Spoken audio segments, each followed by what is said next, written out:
ask you something personal. What was the very first thing you did this morning?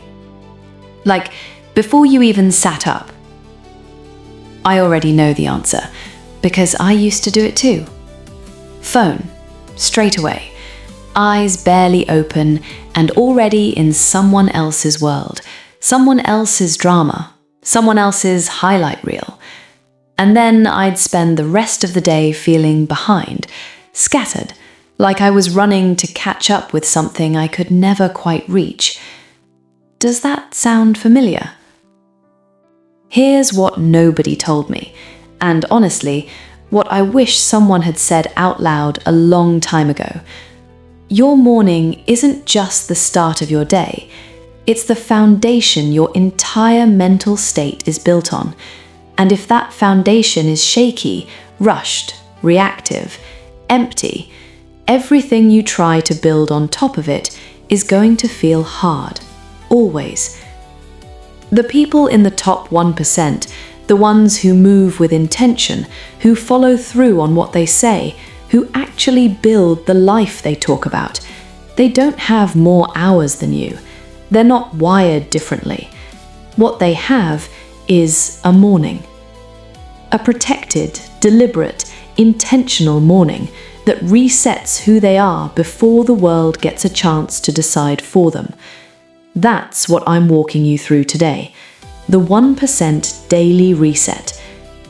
Stay with me, because the step that actually changes everything is not the one you're expecting, and I promise, by the time we get there, you will understand exactly why your mornings have felt so hard until now.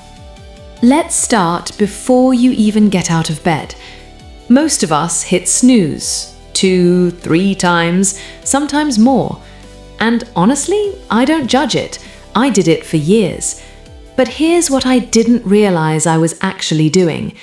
Every time I hit snooze, I was training my brain, teaching it something specific.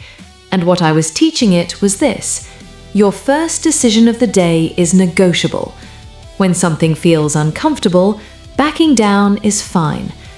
That's a lot when you really sit with it. Because that pattern, feel discomfort, retreat, it doesn't stay in bed with you. It follows you into your work, into your relationships, into every goal you've ever said you wanted. Every time things get hard, your brain already knows what you do. You've practiced it every single morning. Neuroscientists call it the activation energy gap. The moment your alarm goes off, the discomfort is at its absolute highest right there. And the people who count to 5, who throw the covers back and just get up, they're not superhuman.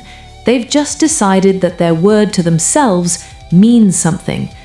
That first rep, that tiny, uncomfortable, unglamorous decision at 6 a.m., that's where it starts. Okay, you're up. Now, and this matters more than almost anything else I'm going to say today, do not touch your phone. I know. Just hear me out, because this is the part that most morning routine videos completely skip, and it's the part that explains why you can follow every other tip perfectly and still feel like something is off. Your brain, in the first 30 to 60 minutes after waking, is in something called a theta state. It's this in-between space, not quite asleep, not fully awake yet.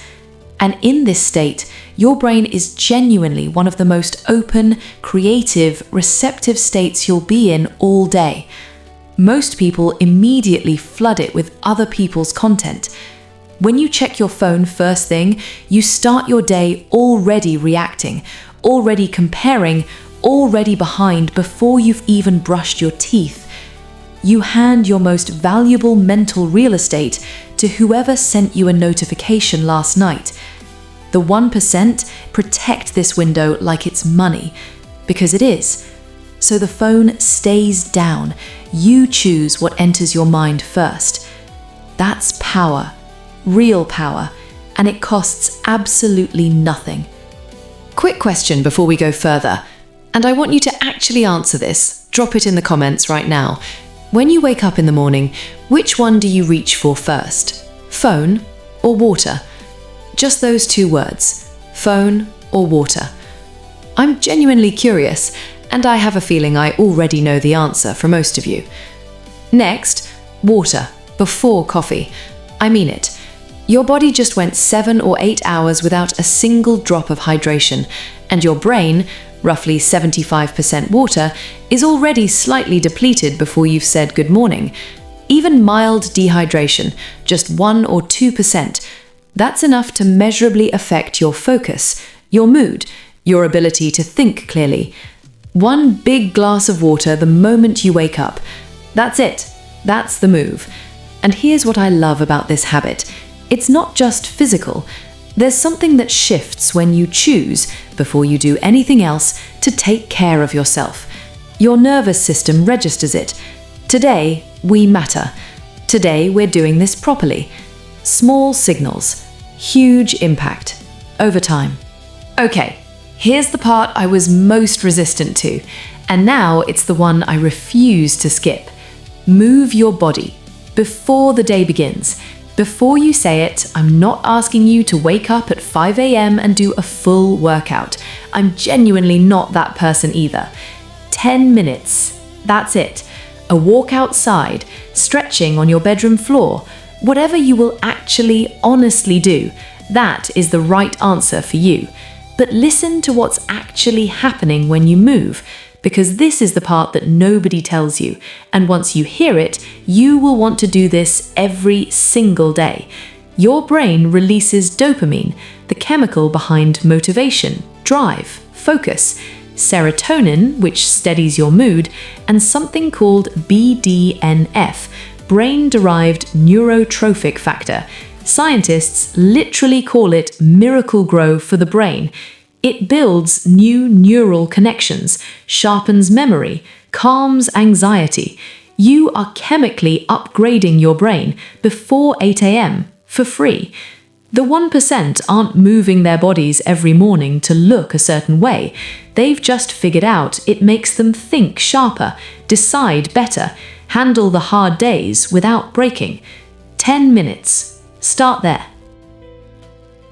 Now, this next one is the most underrated habit on this entire list. And honestly, it's the one that changed everything for me personally. Silence.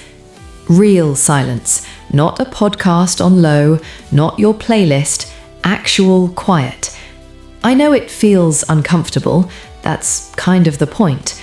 We live in a world that is constantly, relentlessly loud, and most of us have genuinely forgotten what it feels like to just be, without filling the space with something.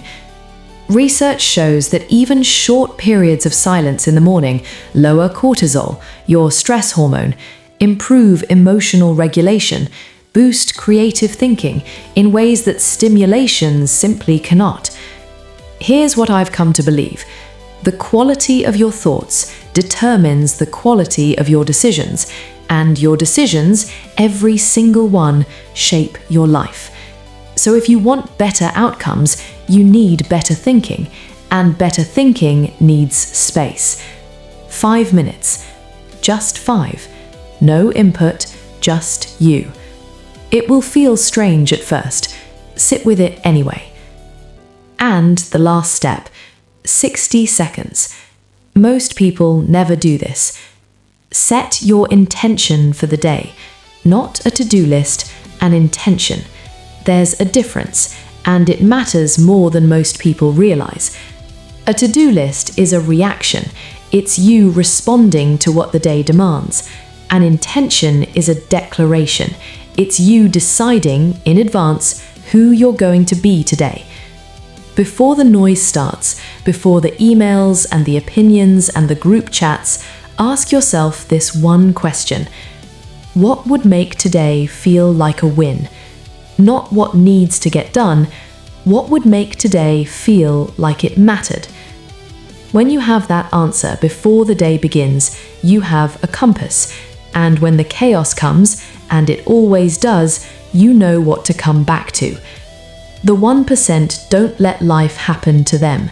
They decide in advance what winning looks like every single morning. I want to talk to you directly for a second, because I know some of you are listening to this thinking, this sounds great, but my mornings are a mess. I don't have quiet time to build some beautiful routine. And I hear you, genuinely. The aesthetic morning routine you see online, the candle, the journal, the matcha, that's not my real life either. But here's what is real. You don't need an hour, you need 10 intentional minutes. You need to not grab your phone for the first 15 minutes after you wake up. You need 1 glass of water. You need to move your body somehow. Even a walk to the bus stop with your headphones off counts. It's not the ritual, it's the intention behind it. Choosing, actively, consciously choosing to start on your terms before the world sets them for you. That choice, made consistently every morning, that is what separates people who feel in control of their lives from the people who feel like they're always running behind. Here's something that completely changed how I think about discipline. And this is the part that most people get completely wrong. Researchers found that people with the strongest self-control, they're not constantly resisting temptation. They're not white-knuckling their way through every single day. What they've done is build routines, so they have fewer hard choices to make in the first place. Your morning routine isn't about willpower, it's about design. You are designing the conditions for your best self to show up automatically, without the daily fight, without having to convince yourself all over again every morning. Think about what that means. Every decision you make costs mental energy. By mid-afternoon, most people are running low. Decision fatigue is real, and it's brutal. You make worse choices, you reach for distractions, you choose comfortable over right. But when you win your morning, when you've already moved, already protected your mind, already set your intention, you start the day ahead. You have momentum, and momentum, real momentum, is almost impossible to stop.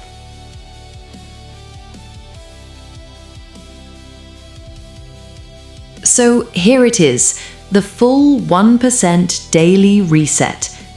Wake up, no snooze. Drink water before your phone. Move your body, 10 minutes, anything. 5 minutes of silence, no input, just you. And then say it out loud or write it down. What would make today a win? 30 minutes or less. Do this for 30 days. And watch, not just what changes in your mornings, watch what changes in how you see yourself. Because every morning you show up for this, you are proving something through action, not intention. You are becoming someone who follows through, someone who takes themselves seriously, someone who is genuinely building something real. And that identity, that's everything. Once you believe, really believe that you are this person, you stop fighting yourself. You just do it. Because this is who you are now. The world is always going to be louder than your goals. There will always be reasons to put yourself last, always something more urgent, more demanding, more loud.